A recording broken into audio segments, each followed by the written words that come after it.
きりです。Hi.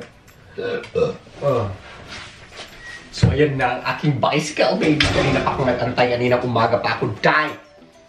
Nung oras na dumating. Wait. Mag alas 8 na, die. Di ako umalis.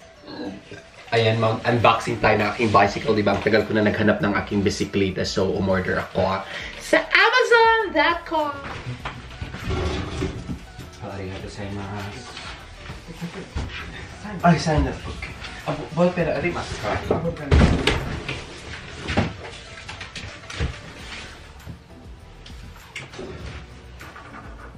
Arigato gozaimasu. Arigato gozaimasu.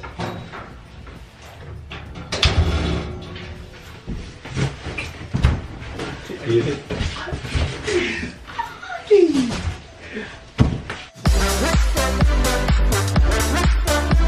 Hello!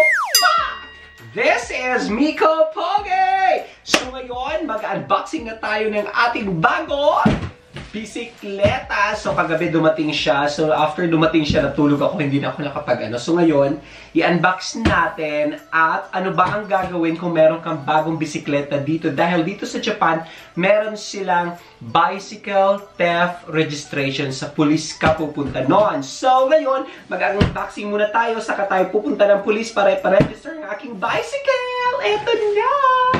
Wait! Ayaw ko to siyang sirain kasi para ayan, di ba? Para magamit ko pa siya. Kung ipadala ko sa aking jowa. Ha?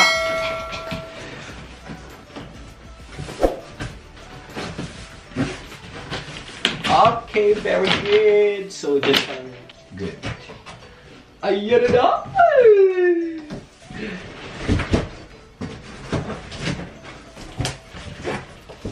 Ayan na! Tingnan natin, halika. Ipakita ko sa inyo how we ayan, baby. So, ito na siya. Wait. Ito ang kanyang laman.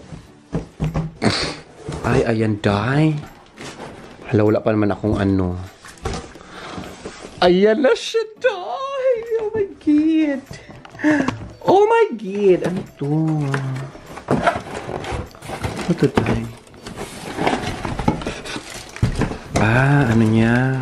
Oh, ayan na nga. Ito na nga ang ating ito ang kanyang laman. So, first, ang ating anuhin is manual. And, of course, this.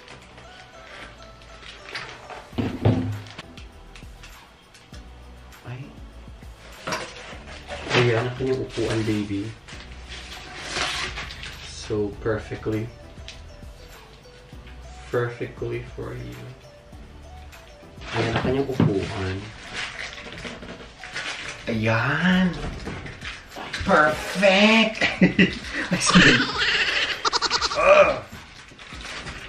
Okay. Ah. Tapos may ano to? Ito, girl.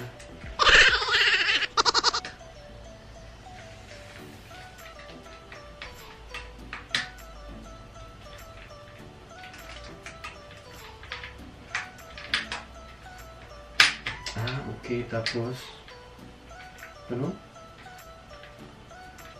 Paano? Tapos dito siya. So, day! Mekaniko naman si Barbie, day. Ito na tagapapil ko parati, day. Pero 6 gears siya, ha? May mga gears pa siya. Ano?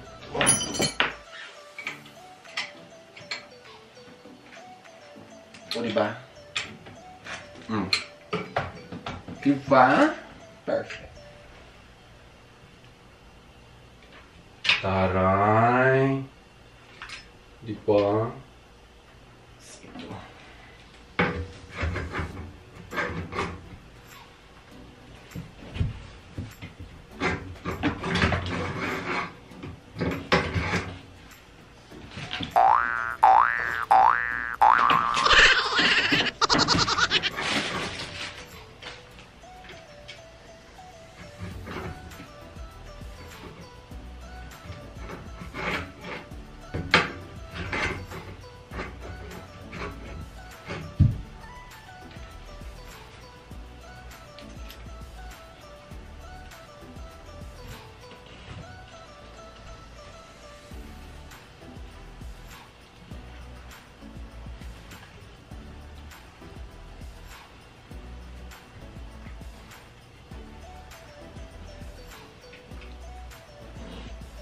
Ay.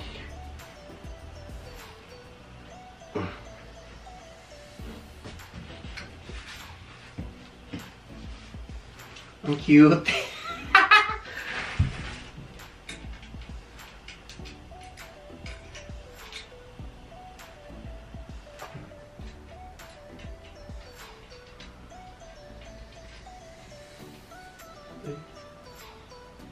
So, ayan na, na-fix na natin ang aking bagong bicycle baby. So, ngayon, ang drama natin is hindi to siya pwedeng igala-gala mo pag hindi pa naka-register sa police station. So, ngayon, pupunta tayo ng police station. So, tuturuan ko kayo kung anong eksena. Pag meron kang bicycle dito, example, nabili mo siya sa mga malalaking store. Pag sa malalaking store, meron na siyang automatic na registration doon. Tapos, bibigyan ka ng sticker para yun sa bicycle theft registration. So, kung merong, nabili mo naman siya sa mga second-hand shop. So, second-hand shop, ganun din. Meron silang ibibigay sa uniform, tapos i-fill upan mo, 500 yen lang. So, sa akin, nabili ko siya sa Amazon. So, ngayon, online siya. Dadalhin ko ito, pati ito. Ito siya lahat. Pati yung sa Amazon ko, ipapakita ko doon. Tapos, magpaparegister tayo nito. Okay, let's get it on. Wait. Ayan na! Gora na tayo.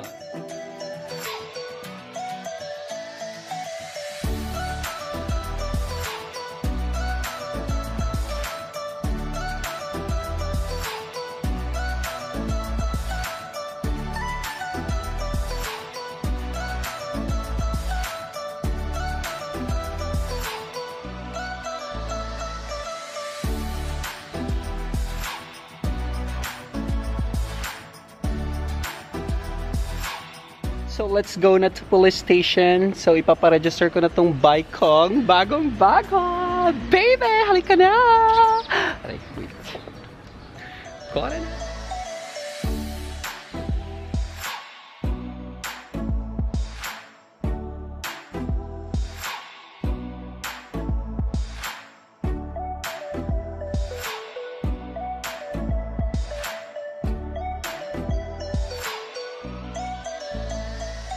Ayan, sa wakas dumating na rin Akis. So ngayon, nandiyan ang police station. So papasok na tayo sa police station, baby. At papahuli natin sarili natin, daya. Okay, halika na!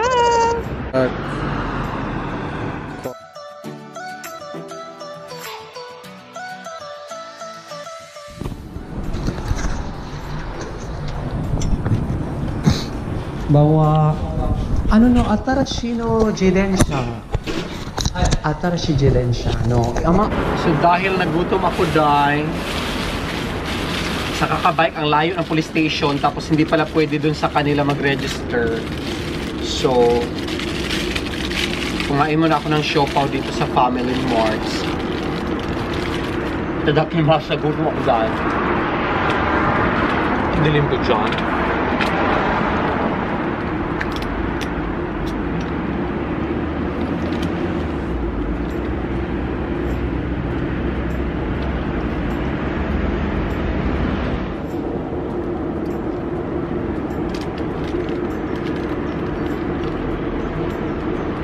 Ayan, dahil tapos na akong lumapok, dahil. So, gora na tayo. Punta na tayo ng bicycle shop.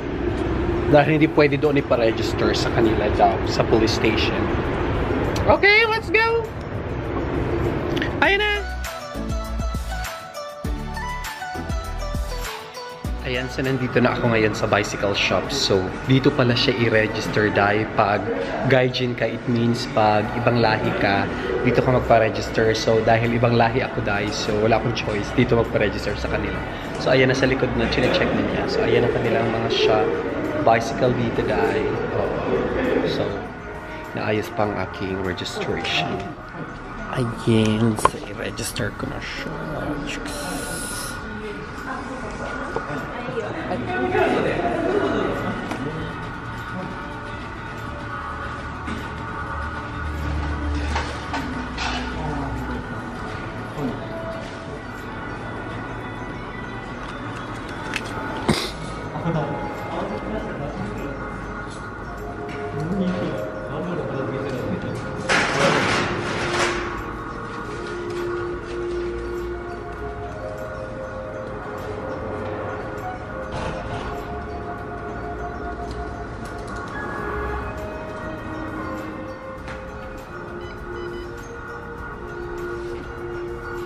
say, okay. Okay. Ay, Dodo.